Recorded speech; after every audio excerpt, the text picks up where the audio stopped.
এই দুনিয়াটা হচ্ছে দুঃখা, দুঃখা ছাড়া কিছুই না বাবা। এই দুনিয়া আমরা যারা আছি লসের ভিতরে আছি, ক্ষতিগ্রস্তের ভিতরে আছি, ঠিক না?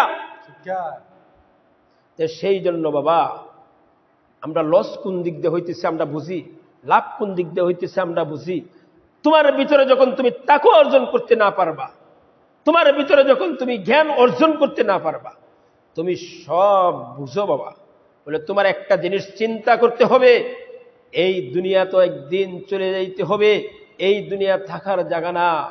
তো সেই জন্য বাবা তুমি যদি সব বুঝোই, কেন নামাজ আসো না, কেন নামাজ পড়ো না, তুমি সব বুঝো সব জানো, আজকে কেন তুমি আল্লাহকে বেশি ভয় করো না?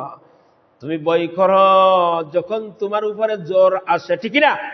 তোমার উপরে যখন জ্বর আসে তুমি ভয় করো, তোমার উপরে যখন অসুস্থতা হয় তুমি আল্লাহকে ডাকো, আর যখন তোমার অসুস্থতা শেষ হয়ে যা, মুসিবত শেষ হয়ে যা, তুমি আল্লাহকে ডাকো।